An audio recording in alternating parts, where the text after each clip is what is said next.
സ്വാഗതം. കാണാത്തതും കേൾക്കാത്തതും. പശു കൊള്ളാം, പക്ഷേ പാൽ മുഴുവൻ കിടാവിന് കൊടുത്താൽ വളർത്തുന്ന കർഷകന് എന്തു ഗുണം? ആരും മറക്കാത്ത പഴയൊരു ചോദ്യം ജഗ്ജീവൻ റാമിൻ്റെ വക. അടിയന്തരാവസ്ഥ കാലത്തും ഇന്ദിരാഗാന്ധിയോടൊപ്പം നിന്ന മന്ത്രിയാണ് ജഗ്ജീവൻ റാം. പിന്നത്തെ ഇലക്ഷനിൽ കോൺഗ്രസ് വിട്ട് കോൺഗ്രസ് ഫോർ ഡെമോക്രസി എന്ന പാർട്ടിയുണ്ടാക്കി ജനതാ സഖ്യത്തിനൊപ്പം കൂടി. അന്ന് കോൺഗ്രസിൻ്റെ തിരഞ്ഞെടുപ്പ് ചിഹ്നം പശുവും പാൽ കുടിക്കുന്ന കിടാവും. ജഗ്ജീവൻ റാം പരിഹസിച്ച ആ കിടാവിൻ്റെ പേര് സഞ്ജയ് എന്നായിരുന്നെന്ന് പറയേണ്ടതില്ലല്ലോ. ഇപ്പോൾ ക്രൈസ്തവരുടെ ഇടയിലെ രാഷ്ട്രീയ രോദനം കേൾക്കുമ്പോൾ റാമിനെ ഓർമ്മ വരും. പാൽ മുഴുവൻ കിടാവിന് കുടിപ്പിക്കുന്ന പശുവിൻ്റെ ഓർമ്മ വരും. ഒപ്പം കേരള കോൺഗ്രസിനെ ഓർമ്മ വരും.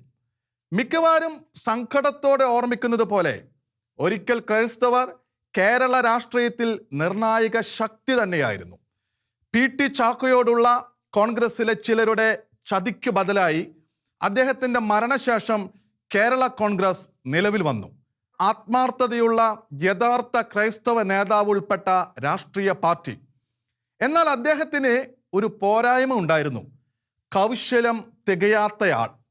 ക്രൈസ്തവ ചൈതന്യമുള്ള ആ പാർട്ടിയിൽ നായർ സമുദായ നേതാക്കളും അന്തസ്സോടും അവകാശബോധത്തോടും കൂടെ മുൻനിരയിൽ നിലകൊണ്ടു.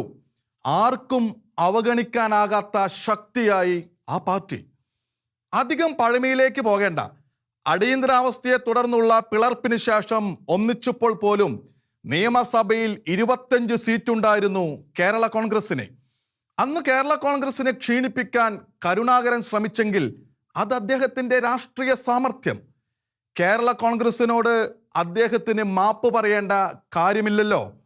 സത്യത്തിൽ പിശകു പറ്റിയത് കരുണാകരൻ്റെ തന്ത്രം വിജയിക്കാൻ അനുവദിച്ച കേരള കോൺഗ്രസിലെ നേതൃത്വത്തിനല്ലേ? പാർട്ടി പിളർന്നാലും വേണ്ടില്ല, സ്വന്തം മേൽക്കോയ്മ നിലനിൽക്കണമെന്ന് നിശ്ചയിച്ചതല്ലേ ആ പിശക്? കേരള കോൺഗ്രസ് മരമായി തൊടിയിലോ തോട്ടത്തിലോ വളരേണ്ടെന്നും ചെറുതളിരായി തങ്ങളുടെ മടിശീലിയിൽ ഇരുന്നാൽ മതിയെന്നും ചിലർ ചിന്തിച്ചതിൻ്റെ ഫലമല്ലേ ഇന്നത്തെ അവസ്ഥ? അതല്ലേ ക്രൈസ്തവ രാഷ്ട്രീയ ശക്തി തളരാനിടയാക്കിയത്? പിളരുകയും പിന്നൊന്നിക്കുകയും ഇതിനൊപ്പം വളർന്നെന്ന് സിദ്ധാന്തിക്കുകയും ചെയ്തവരുടെ ആട്ടത്തിനൊപ്പം ക്രൈസ്തവരും ആടേണ്ടി വന്നു. പിളർപ്പും തുടർന്നു. ഒടുവിൽ എല്ലാ കഷ്ണങ്ങളും ഒന്നിച്ചു കൂട്ടിയാലും പണ്ടത്തേതിൻ്റെ പകുതി പോലും വരാത്ത അവസ്ഥ. നിരീക്ഷകർ അല്ലെങ്കിൽ വിമർശകർ പറയുന്നൊരു കാര്യമുണ്ട്: എല്ലാ പിളർപ്പിലും ഒരു വശത്ത് കിടാവിനെ കുടിപ്പിക്കാൻ മാത്രം തത്രപ്പെടുന്നൊരു പശു ഉണ്ടായിരുന്നത്രേ. ആ കിടാവിന് വേണ്ടി ഏറെ കിടാങ്ങൾ പുറത്താക്കപ്പെട്ടു. നിരവധി പേർ പാർട്ടിയിൽ അവഗണിക്കപ്പെട്ടു. ഓരോ കാലത്തും ക്രൈസ്തവ ബോധവും കേരള കോൺഗ്രസ് ആവേശവും ഉള്ളിലുണ്ടായിരുന്ന ഏറെ ചെറുപ്പക്കാരും നേതാക്കളും സ്വേച്ഛാപരമായി പുറത്താക്കപ്പെട്ടില്ലേ? സംഘടനയിൽ ജനാധിപത്യപരമായി അംഗീകാരം നേടിയ പലരും സംഘടന വിരുദ്ധമായ രീതിയിൽ തള്ളപ്പെട്ടു. എത്രയോ പേർ ഇന്നും അതേ ചൊല്ലി വിലപിക്കുന്നു. എല്ലാം കാണുമ്പോൾ വ്യക്തമാകുന്നത് ജഗ്ജീവൻ റാം പറഞ്ഞ കഥ തന്നെ. കിടാവിനെ മാത്രം പാൽ കുടിപ്പിക്കാനുള്ള ഉപായങ്ങളും കൗശലങ്ങളും അതിൻ്റെ പരിണാമവും ഒടുവിൽ ഒന്നിച്ചുണ്ടായിരുന്ന പാർട്ടി മുറിച്ച് ഒരു കിടാവ് തനിയെ പോകുമ്പോൾ എവിടെ ചേക്കേറണമെന്ന് പല നാൾ ആലോചന.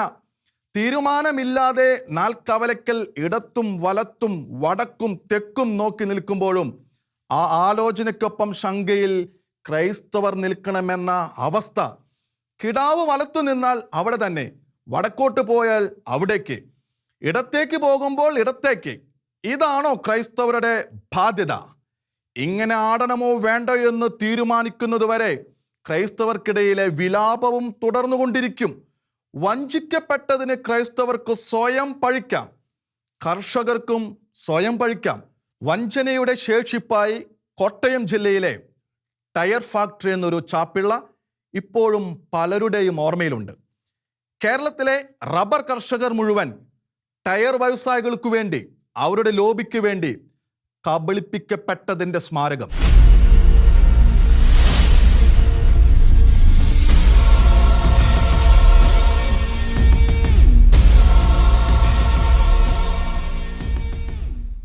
യേശുവിനെ വേണോ പ്രണയ പങ്കാളിയെ വേണോ? മതം വിട്ടുള്ള പ്രണയ വിവാഹത്തിന് മുതിരുന്ന ഏതു ക്രൈസ്തവ പെൺകുട്ടിയുടെയും മനസാക്ഷിയിൽ നിശ്ചയമായും ഈ ചോദ്യം ഉയരുന്നുണ്ട്. ഇവിടെ സ്ത്രീയോട് വിവേചനമൊന്നുമില്ല. ചോദ്യം പുരുഷനും ഒരുപോലെ ബാധകം. എങ്കിലും പെൺകുട്ടികൾ ഇവിടെ മുഖ്യമായി ഉദ്ദേശിച്ചതിന് കാരണമുണ്ട്. അത് പിന്നാലെ നമുക്ക് കാര്യത്തിലേക്ക് വരാം. ക്രൈസ്തവ ദേവാലയത്തിൽ മതാന്തര വിവാഹത്തിന് ശ്രമിക്കുന്ന പെൺകുട്ടികൾ ഒന്നറിയണം, അവരുടെ വിവാഹം കുദാശാപരമല്ലെങ്കിലും പാലിക്കേണ്ട ഉത്തരവാദിത്വം വളരെ വലുതാണ്. അതിൽ ചതിക്കുഴികളുണ്ട്, പിന്നീട് കരകയറാൻ പറ്റാത്ത വിധത്തിലുള്ള ഗർത്തങ്ങൾ, വിവാഹാനുമതി തരുന്ന സഭാധികൃതരെ കൂടി വിഷമിപ്പിക്കുന്ന സന്ധികൾ. മതം വിട്ടുള്ള പ്രണയ വിവാഹത്തിനു വേണ്ടി തിരുസഭയെ പാടെ ഉപേക്ഷിക്കുന്നവരെ കുറിച്ചല്ല പറയുന്നത്. അംഗീകാരത്തിനു വേണ്ടി വ്യാജ ഉറപ്പുകൾ നൽകി തിരുസഭയെ വഞ്ചിക്കുന്നവരെ കുറിച്ചുമല്ല. ഇതിൽ രണ്ടാമത്തെ കൂട്ടർ ഉതുപ്പിൻ്റെയും വഞ്ചനയുടെയും കൂടി ഭാരം തങ്ങളുടെ ആത്മാവിനുമേൽ കെട്ടിവെക്കുന്നുണ്ടെന്ന് സഹതാപത്തോടെ ചൂണ്ടിക്കാട്ടാം. അത്രമാത്രം. ദേവാലയത്തിലെ വിവാഹത്തിനു ശേഷം പ്രണയ പങ്കാളിയുടെ മതാചാരപ്രകാരമുള്ള വിവാഹ കർമ്മം കൂടി സഘോഷം നടത്തി സഭയെയും വിശ്വാസികളെയും പരസ്യമായി വഞ്ചിച്ചവർ നിരവധി. അവരോട് കർത്താവ് സംസാരിക്കട്ടെ എന്ന് മാത്രമേ സഭയ്ക്കും പറയാനുണ്ടാകൂ. അന്യമതസ്ഥനെ ദേവാലയത്തിൽ വെച്ച് വിവാഹം കഴിക്കാൻ ആഗ്രഹിക്കുന്ന പെൺകുട്ടികൾ ഇതും കൂടി ഓർമ്മിക്കുക, അവർ തിരുസഭയിൽ നിന്ന് കരുണ തേടുന്നവരാണ്. സഭ അവരുടെ വിവാഹം അനുവദിക്കാഞ്ഞാൽ അവരിൽ പലരും വിശ്വാസം ത്യജിച്ചും വിവാഹം കഴിച്ചേക്കും. അക്കാര്യത്തിൽ തുടക്കത്തിലെ ചോദ്യത്തിന് അവർക്ക് പരാജയത്തിൻ്റെ ഉത്തരമേ ഉള്ളൂ. യേശു പോകട്ടെ, കാമുകൻ മതി. അങ്ങനെ സംഭവിച്ചാൽ അവരുടെ ജീവിതം തുടർച്ചയായ പാപത്തിലാകും. കുദാശകൾ വിലക്കപ്പെടും. ആ ദുരന്തം ഒഴിവാക്കാനാണ് സഭ മതാന്തര വിവാഹ നടത്തിപ്പ് അനുവദിക്കുന്നത്. തോന്നും പടിയല്ല ആ അനുവാദം. കുറെ ഉറപ്പുകളുടെ മാത്രം അടിസ്ഥാനത്തിലെ കുദാശയല്ലാത്ത മതാന്തര വിവാഹം സഭ അനുവദിക്കുന്നുള്ളൂ. ഇവിടെയാണ് ചതിക്കുഴി. അവർ നൽകുന്ന ഉറപ്പുകളിൽ ചിലത് നോക്കാം. 1. മതാന്തര വിവാഹം ഒരു വിധത്തിലും ഒഴിവാക്കാൻ പറ്റാത്ത സാഹചര്യമുണ്ടെന്ന്. 2. വിവാഹിതയാകുന്ന വിശ്വാസിനി മറ്റൊരു രീതിയിലുള്ള വിവാഹ കർമ്മവും നടത്തുകയില്ലെന്ന്. 3. ആ വ്യക്തി കുദാശ ജീവിതം തുടരുമെന്ന്. 4. വിവാഹത്തിലുണ്ടാകുന്ന മക്കളെ ക്രൈസ്തവ വിശ്വാസത്തിൽ വളർത്താൻ ആത്മാർത്ഥമായ ശ്രമം നടത്തുമെന്ന്. വിവാഹാർത്ഥിനി നൽകുന്ന വിവരങ്ങളും ഉറപ്പുകളും ആധാരമാക്കുന്ന രൂപതാധ്യക്ഷൻ എത്ര വലിയ ഉത്തരവാദിത്വമാണ് ഏറ്റെടുക്കുന്നത്. അദ്ദേഹത്തെ കൊണ്ട് എത്ര വലിയ ഉത്തരവാദിത്വമാണ് പെൺകുട്ടി എടുപ്പിക്കുന്നത്. ആത്മാർത്ഥതയോടെയാണ് ഉറപ്പുകൾ നൽകുന്നത് എന്നു വന്നാൽ പോലും പെൺകുട്ടികളോട് ചോദിക്കാം, ഈ ഉറപ്പുകൾ പാലിക്കാൻ കഴിയുമെന്ന് എങ്ങനെ കരുതാം? അതൊരു വ്യാമോഹമല്ലാതെ മറ്റെന്താണ്? ഇത്തരം ഉറപ്പുകളുമായി വിവാഹം കഴിച്ച ക്രൈസ്തവ പെൺകുട്ടികളിൽ ഏറെയും പരാജയപ്പെടുകയല്ലേ ചെയ്തത്. അവരിൽ എത്ര പേർക്ക് വ്യക്തിപരമായ കുദാശ ജീവിതം തന്നെ സാധ്യമായിട്ടുണ്ട്? എത്ര പേർക്ക് മക്കളെ ക്രൈസ്തവ വിശ്വാസത്തിൽ വളർത്താനോ പരിശീലിപ്പിക്കാനോ കഴിഞ്ഞു? ഇല്ല. ഇത്തരം ഉറപ്പുകളൊന്നും പിൽക്കാലത്ത് പാലിക്കപ്പെട്ടതിന് ചരിത്രമില്ല. അതേസമയം ഒരു പ്രത്യേക മതത്തിലെ ചില ചെറുപ്പക്കാരാൽ വശ്യപ്രയോഗത്താൽ എന്ന പോലെ ആകർഷിക്കപ്പെടുന്ന ക്രൈസ്തവ പെൺകുട്ടികളുടെ അനുഭവ പാഠം കേരളത്തിലുണ്ട് താനും. പ്രത്യേകിച്ച് അടുത്ത കാലത്ത് പെട്ടുപോയ നിരവധി പേരുടെ അനുഭവം. അത്തരം കുടുംബങ്ങളിൽ യേശുവിൻ്റെ പേര് പോലും ഉച്ചരിക്കാൻ കഴിയാതെ അവർ ശ്വാസം മുട്ടുന്നു. ഈ ഉദാഹരണങ്ങൾ പോരെ ജാഗ്രത ഉണർത്താൻ. പ്രണയത്തിൻ്റെ ലഹരിയിലാണ്ട കാലങ്ങളിൽ ഒന്നും തലയിൽ കയറിയെന്ന് വരില്ല. സഭാജീവിതം ഇല്ലാതായതിൻ്റെ നഷ്ടബോധവും തോന്നുകയില്ല. എന്നാൽ മക്കൾ പിറന്നു കഴിയുമ്പോൾ, പ്രണയം മാതൃവാത്സല്യമായി രൂപാന്തരം പ്രാപിക്കുമ്പോൾ കുദാശ ജീവിതം നഷ്ടപ്പെട്ടതിൻ്റെ നീറുന്ന വേദന ഭയാനകമായി പിടികൂടിയെന്നു വരും. കുദാശകളോട് ഇപ്പോൾ തോന്നുന്ന സ്നേഹം ആത്മാർത്ഥമായിരിക്കാം. എങ്കിൽ നിങ്ങളുടെ പ്രിയ മക്കൾ മറ്റൊരു മതവിശ്വാസത്തിൽ വളർന്ന് നിങ്ങൾക്ക് അന്യരാകുന്നതിൻ്റെ വേദന അതികഠിനമായിരിക്കും. മരണം വരെയും അത് അനുഭവിക്കേണ്ടി വരുന്നത് ഭയാനകമല്ലേ? അംഗീകൃത വിവാഹ ബന്ധങ്ങളിലും തകർച്ചകളുണ്ടാകാം. എന്നാൽ സ്വന്തം സത്യദൈവത്തെ ഉപേക്ഷിച്ചു പോയതിൻ്റെ അത്ര ഭീകരത ആ വേദനകൾക്കുണ്ടാവുകയില്ല. കുഴപ്പങ്ങളിൽ നിന്ന് തോന്നിക്കുന്ന ഒറ്റപ്പെട്ട ഉദാഹരണങ്ങൾ വ്യാമോഹിപ്പിച്ചേക്കാം. യേശുവിനെ വേണ്ടെന്ന് വെച്ചവരുടെയും യേശുവിൻ്റെ സഭയിലെ ജീവിതം ഇല്ലാതായതിൽ നഷ്ടബോധം തോന്നാത്തവരുടെയും ഉദാഹരണം. മറുവശത്ത് പ്രണയം പൂത്ത നാളിൽ മതാന്തര വിവാഹം നടത്തി വഞ്ചിക്കപ്പെട്ടു പോയ നിരവധി പേരുടെ അനുഭവം പാഠമായുണ്ട്. പോയ തലമുറയിലും ഇപ്പോഴത്തെ തലമുറകളിലും പ്രണയിച്ചയാൾ യേശുവിനേക്കാൾ മാധുര്യമുള്ളവനെന്ന് കരുതിപ്പോയതിൻ്റെ പിഴ.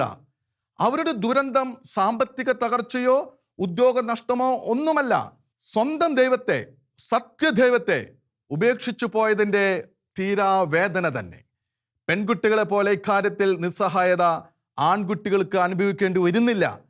അതുകൊണ്ട് തന്നെയാണ് തുടക്കത്തിലെ ചോദ്യം പെൺകുട്ടികളോട് തന്നെയായത്. മതാന്തര പ്രണയ വിവാഹമെന്ന കെണിയുടെ ഇരകൾ പെൺകുട്ടികളാണ്. ക്രൈസ്തവ പെൺകുട്ടികൾക്ക് വേണ്ടി ആസൂത്രിതമായി കെണിയൊരുക്കുന്നവരുമുണ്ട്.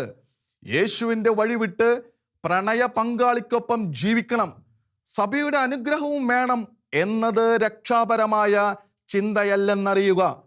വിവാഹ നാളുകളിൽ അന്യമതസ്ഥനായ പ്രണയ പങ്കാളി തന്നെ ഉറപ്പുകളെല്ലാം പാഴായിരുന്നെന്ന് തിരിച്ചറിയേണ്ടി വന്നാൽ അത് എത്ര ഭയങ്കരമായിരിക്കും.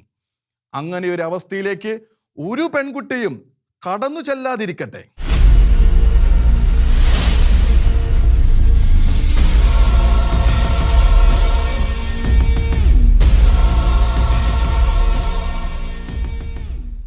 ജനാധിപത്യ ഇന്ത്യയിൽ കേന്ദ്ര സർക്കാരും സംസ്ഥാന സർക്കാരുകളും ഒരേ മനസ്സോടെ ചെയ്യുന്ന ഒരു കാര്യമുണ്ട്. പാർട്ടിയോ മുന്നണിയോ ഒന്നും പ്രശ്നമല്ല, ഒരേ താല്പര്യത്തോടെ അവരത് ചെയ്യും. മറ്റൊന്നുമല്ല, എണ്ണ വിലയുടെ പേരിലുള്ള പിഴിയൽ. മുമ്പ് ഇതൊക്കെ സാധാരണ ജനങ്ങൾ അറിയാത്ത രഹസ്യമായിരുന്നു. മഹാസാമ്പത്തിക ശാസ്ത്രത്തിൻ്റെ പിടികിട്ടാത്ത അടരുകൾ എന്ന പോലെ. ഇപ്പോൾ അവർക്കതിൻ്റെ രഹസ്യമൊക്കെ മിക്കവാറും അറിയാം. സമൂഹ മാധ്യമങ്ങൾ വന്നതോടെ ഇത് സാമ്പത്തിക പണ്ഡിതന്മാരുടെ വിഷയം എന്ന നില പോയി. ഏതു സാധാരണക്കാരും കാര്യം ഗ്രഹിച്ചു തുടങ്ങി.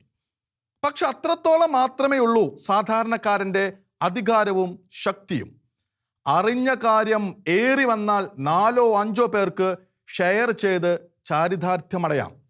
പെട്രോൾ വില സർക്കാരുകൾ ഉദ്ദേശിക്കുന്നത് പോലെ മേലോട്ട് പോയിക്കൊണ്ടിരിക്കും. ഇപ്പോഴത്തെ അവസ്ഥ പൊതുവായി പറഞ്ഞാൽ ഇങ്ങനെയാണ്.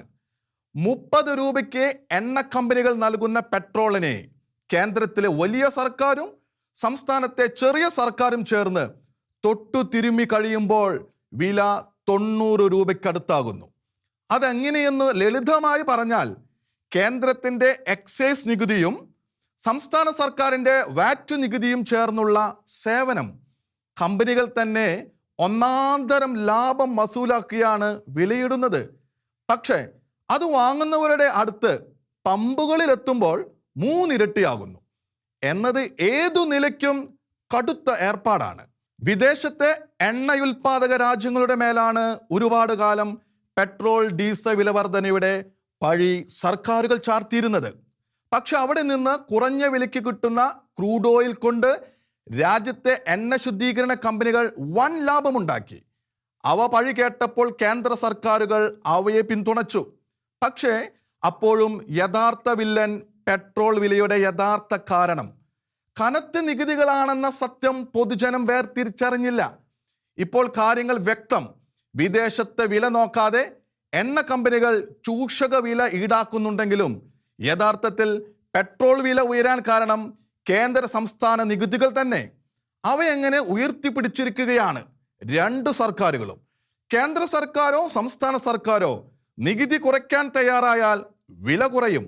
അല്ലെങ്കിൽ 2 സർക്കാരുകളും കൂടി കാരണങ്ങളും ന്യായങ്ങളും നിരത്തി സർക്കാരുകൾ കൈയൊഴിയാനേ ശ്രമിക്കുകയുള്ളൂ. പക്ഷേ കോവിഡ് കാലത്തിൻ്റെ തളർച്ചകളും പ്രതിസന്ധികളും നേരിടുന്ന ജനങ്ങളോട് അങ്ങനെ കൈയൊഴിയാൻ പാടില്ലല്ലോ. കേന്ദ്ര സർക്കാർ വിദേശത്തെ കാര്യവും പറയേണ്ട, സംസ്ഥാന സർക്കാർ കേന്ദ്രത്തെ മാത്രം പഴിക്കുകയും വേണ്ട. 2 സർക്കാരുകളും ജനങ്ങളുടെ ദുരിതം കാണണം. പെട്രോൾ വില വർധനയിൽ തങ്ങൾ നിരപരാധികളെന്ന സംസ്ഥാന സർക്കാരുകളുടെ പഴയ മട്ടൊന്നും വില പോകില്ല. കേന്ദ്ര സർക്കാർ വിദേശത്തെ വിലയെ ചാരുന്നതും ആരും മുഖവിലക്കെടുക്കില്ല. കാരണം ജനങ്ങളിപ്പോൾ കാര്യങ്ങൾ അറിയുന്നു. അവരെ അവഹേളിക്കരുത് ഭരണാധികാരികൾ.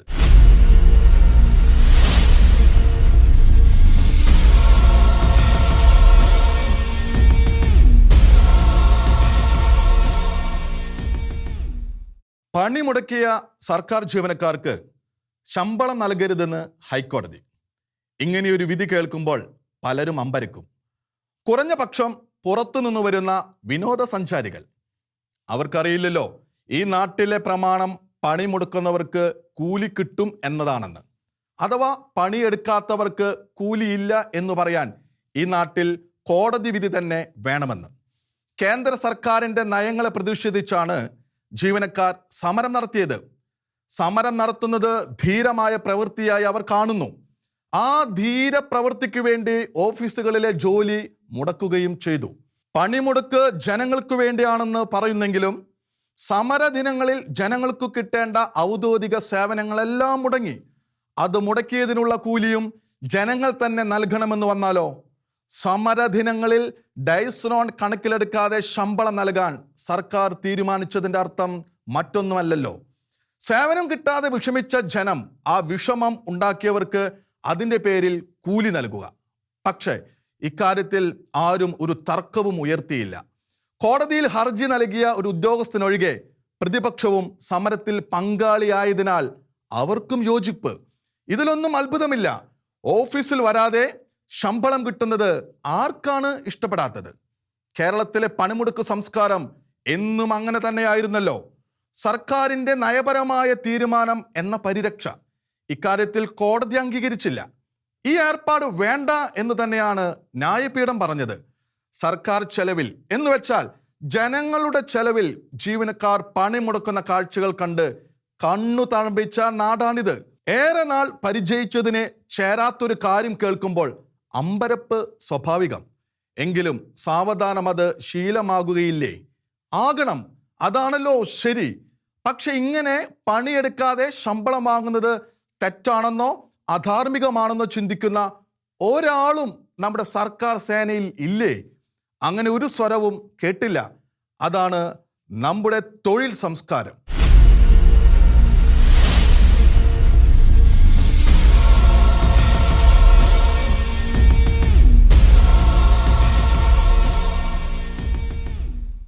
കാണാത്തത് കാണാൻ, കേൾക്കാത്തത് കേൾക്കാൻ അടുത്ത ആഴ്ച ഇതേ സമയം. നന്ദി.